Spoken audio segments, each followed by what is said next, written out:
Hi, let's solve some previous year problems from the topic Mohr circle and thin cylinders.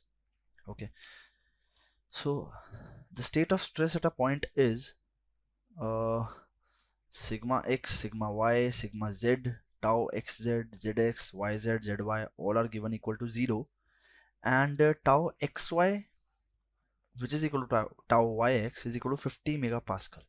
The maximum normal stress at that point is, okay, so this is a case of pure shear stress, because all other stresses are zero except tau xy, so this becomes a case of pure shear stress. Okay, and Mohr's circle for a case of pure shear stress is drawn like this, you know this. So this becomes sigma 1, this becomes sigma 2. Sigma 1 and sigma 2 are principal stresses, and the radius of the Mohr circle is actually equal to maximum shear stress, and in this case the maximum normal stress will also be equal to the radius of Mohr's circle, which is 50 megapascal. Okay, so this is 50 and this is the radius of Mohr's circle. Okay, next question. If sigma 1 and sigma 3 are algebraically largest and smallest principal stress respectively, the value of the maximum shear stress. Okay, so the maximum shear stress, as I've told in the previous question, that maximum shear stress is equal to the radius of the Mohr's circle. Okay, so let's draw a Mohr circle for any case. Suppose this is the case. Okay, uh, this let me draw it again.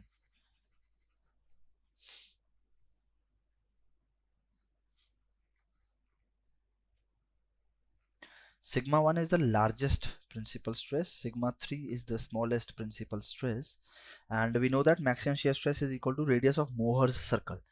So the radius of this circle will be equal to sigma 1 minus sigma 3 by 2, and this will be the value of the maximum shear stress. You take any case of Mohr circle and you will always get this value. This will be the maximum shear stress.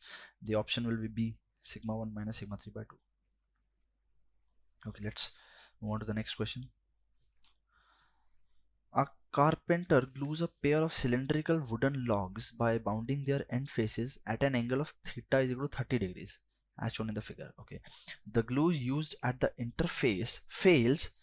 Okay, two conditions are given: that it fails when the maximum normal stress exceeds 2.5 megapascal and the maximum shear stress exceeds 1.5 megapascal. So the two conditions are given. Assume that the interface fails before the logs fail. Okay, and a uniform tensile stress of 4 megapascal is applied. So we have to find the interface fails because of criteria 1 or 2 or both criteria, or it does not fail. Okay, so this uniform tensile stress of 4 megapascal is applied. Okay, so now we have to find the normal stress at this angle theta is equal to 30 at an angle theta is equal to 30 degree where the glue has been applied. Okay, so if we find the normal stress and shear stress at this interface, which is at an angle of theta is equal to 30 degrees, we can find out whether it fails or it doesn't fail. Okay, so we know that the normal stress at any angle theta is equal to sigma x plus sigma y by 2 plus sigma x minus sigma y by 2 cos 2 theta plus tau xy sin 2 theta. And similarly, the shear stress at any angle theta is equal to tau xy cos 2 theta minus sigma x minus sigma y by 2 sin 2 theta. Okay, now sigma x is given as 4 megapascal, There is no information about sigma y, so that is, it is 0. No information about tau xy, it is also 0. Okay, put these values in equation 1 and 2. Okay, so when we put the values with the theta is equal to 30 degrees, because we have to find the normal stress and the shear stress at theta is equal to 30 degree where the glue is used.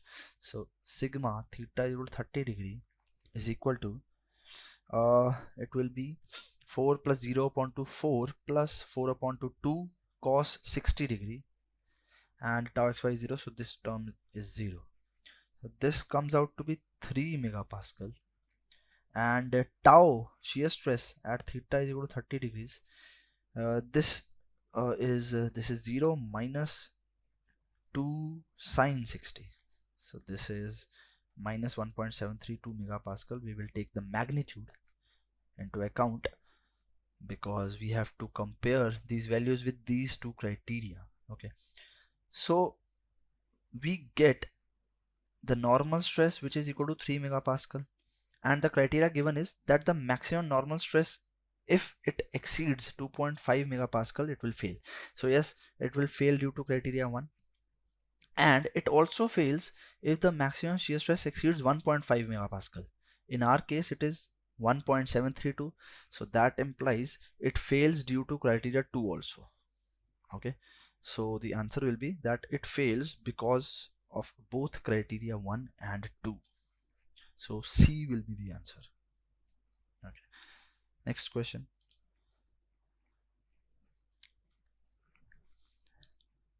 The next question is the state of stress at a point for a body in plane stress is shown in the figure given below.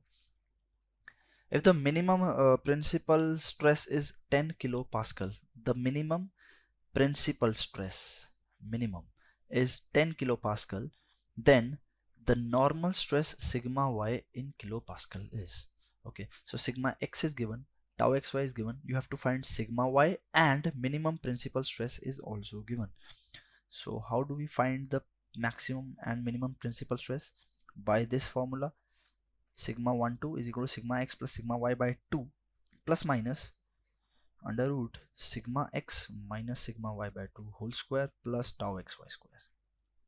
This is the formula that we know and we use to find principal stresses. For minimum principal stress, because it is given, principal stress sigma 2, it will be equal to sigma x plus sigma y by 2 minus under root sigma x minus sigma y by 2 whole square plus tau xy square, because for maximum principal stress we'll be using this plus sign. So obviously if there is a negative sign, that implies the principal stress which we'll be getting will be minimum. If here it will be a negative sign.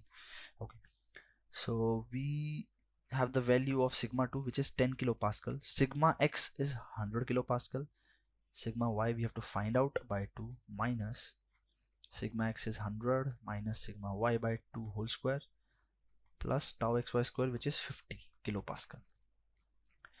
Now what you can do is you can solve the quadratic, or you can satisfy the options one by one.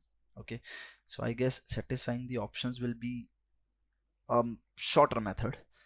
So when you satisfy the options, the answer will be C.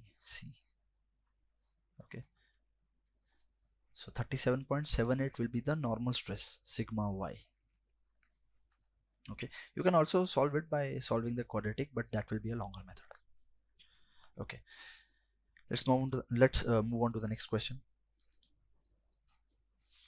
Okay, so these are the questions from thin cylinders. A thin gas cylinder with an internal radius of 100 mm. See, this is internal radius. Okay, this is not diameter given. Generally we use diameter in the formulas of thin cylinder. So radius is given, radius of 100 mm, that is diameter is 200 mm, which is 0.2 meters, is subjected to an internal pressure of 10 megapascal. The maximum permissible working stress is restricted to 100 megapascal. The minimum cylinder wall thickness for safe design in mm must be. Okay, so we know that for thin cylindrical shell, the value of hoop stress is greater than longitudinal stress. Okay, because longitudinal stress, the formula of longitudinal stress is PD by 4T, whereas for hoop stress it is PD by 2T. So hoop stress, the value of hoop stress is greater than longitudinal stress. So I can safely say that the hoop stress should be less than equal to this maximum permissible working stress, which is restricted to 100 megapascal. So PD by 2T should be less than equal to 100 megapascal. Okay, so the internal pressure is given. P is internal pressure, D is diameter, T is the thickness. Okay, so P is 10 into 10 raised to power 6 because it is 10 megapascal. To diameter, diameter is 0.2 meters upon 2 T. T thickness we have to find is less than equal to 100 into 10 to the power 6. Okay, so this comes equal to, I mean, T is greater than equal to, this becomes 10 mm. Directly writing the thickness in mm. Okay, so T is greater than equal to 10 mm. So the minimum cylinder wall thickness for this condition, for this limiting condition, the thickness of the cylinder should be minimum 10 mm. Okay, because if the thickness falls below this value, the stress will exceed 100 megapascal. Okay, so the minimum thickness of the cylinder wall is 10 mm. Okay, next question is, a gas is stored in a cylindrical tank of inner radius 7 meter. Okay, again inner radius, so diameter is 14 meters and wall thickness is 50 mm. So T becomes 0.05 meters. The gauge pressure, that is the internal pressure of the gas, is 2 megapascal. The gas which is stored in the cylindrical tank, that is 2 into 10 to the power 6 pascal pressure. The maximum shear stress in megapascal in the wall is, okay, so we know that the maximum shear stress is actually larger of sigma 1 minus sigma 2 by 2 mod sigma 1 by 2 mod sigma 2 by 2 mod. Okay, the larger of the three values is actually equal to maximum shear stress. Sigma 1 and sigma 2 are the principal stresses. Okay, and sigma 1 is hoop stress, that is PD by 2T, and sigma 2 is longitudinal stress, that is PD by 4T. Okay, so when you solve this, the larger of these three values will be equal to the maximum shear stress. So tau max is equal to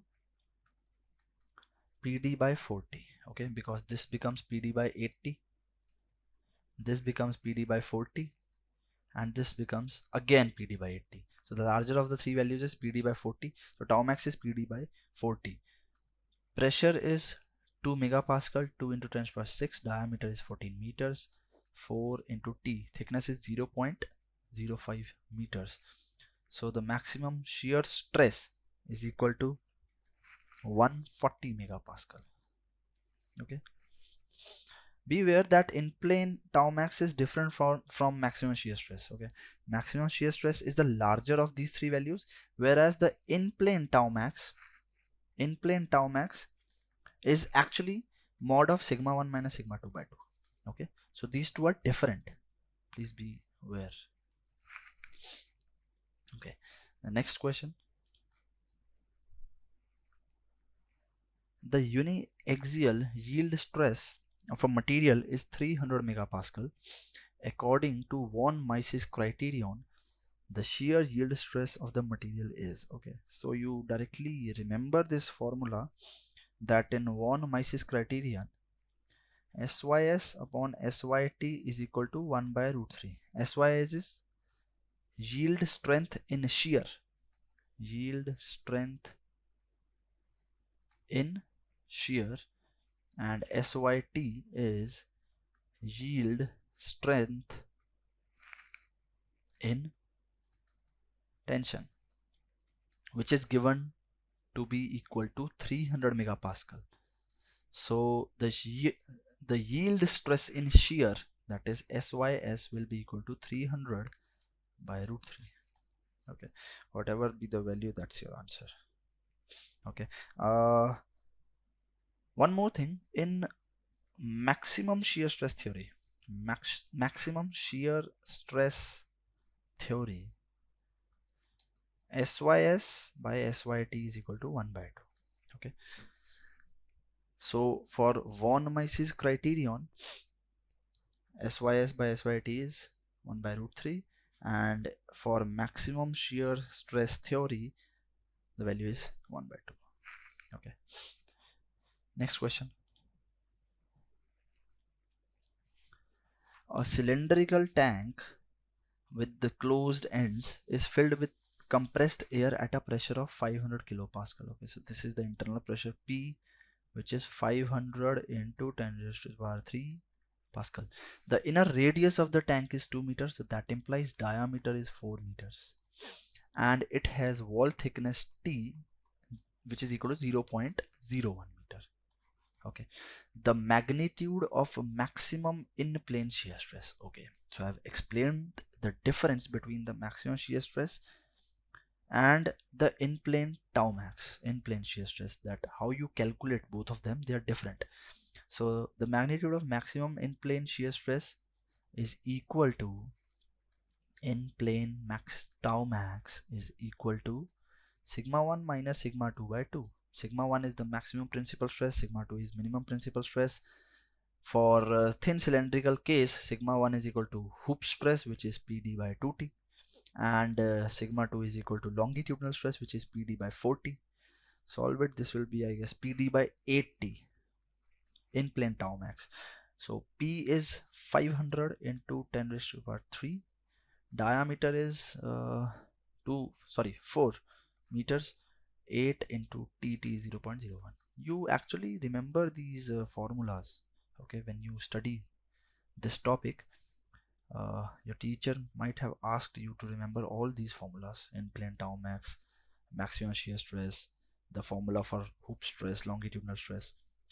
So this is in plane tau max. Okay, the value will be equal to, I guess it will be equal to 25 megapascal. Okay, so directly writing the answer in megapascal because you have been asked the value in megapascal. Okay, let's move on to the next question. A thin cylindrical pressure vessel with closed ends is subjected to internal pressure. The ratio of circumferential stress to the longitudinal stress. So directly based on the formula, sigma 1 is equal to PD by 2T. Sigma 2 is equal to PD by 4T. This is hoop stress or circumferential stress. This is sigma 2, which is longitudinal stress. Take the ratio, the answer will be 2. Okay, directly based on the formula. So the option is D. Okay. The next question is, a thin walled cylindrical can with rigid end caps, cylindrical can is given, has a mean radius R is equal to 100 mm. That implies mean diameter will be again 200 mm, which is 0.2 meter, and a wall thickness of 0.005 meter. Okay. The can is pressurized and an additional tensile stress of 50 megapascal is imposed along the axial direction. Okay, so along the axial direction, an additional tensile stress of 50 megapascal is imposed. Okay, assume the state of stress in the wall is uniform along its length if the magnitudes, this is the key line, if the magnitudes of axial and circumferential components of stress in the can are equal, the pressure inside the can is. Okay, so we know that the longitudinal stress actually acts along the axial direction, longitudinal stress, and hoop stress is the circumferential component. So hoop stress is the circumferential component. Circumferential. Okay. So the key line is the magnitudes of axial and circumferential components of stress in the can are equal. So hoop stress, which is equal to PD by 2T, is equal to the magnitude of the axial stress. Okay. So longitudinal stress is also tensile in nature, and we have applied an additional tensile stress whose value is 50 megapascal, and it is also imposed along the axial direction. So longitudinal stress will be added with this 50 megapascal, and this will be equal to the magnitude of the circumferential stress, which is hoop stress. So PD by 2T is equal to 50 plus PD by 40. This is our equation. Simple. Okay, solve this, you will get the value of P. So PD by 2T minus of PD by 40, which becomes PD by 40, which is equal to 50 megapascal, 50 into 10 raised to the power 6 into 10 to the power 6, okay, in Pascal. So that implies 50 into 10 raised to the power 6 is equal to P, which we have to find the pressure inside the can, into 0.2 upon 4 into 0.005. So that gives me the value of P, which is equal to 5 megapascal.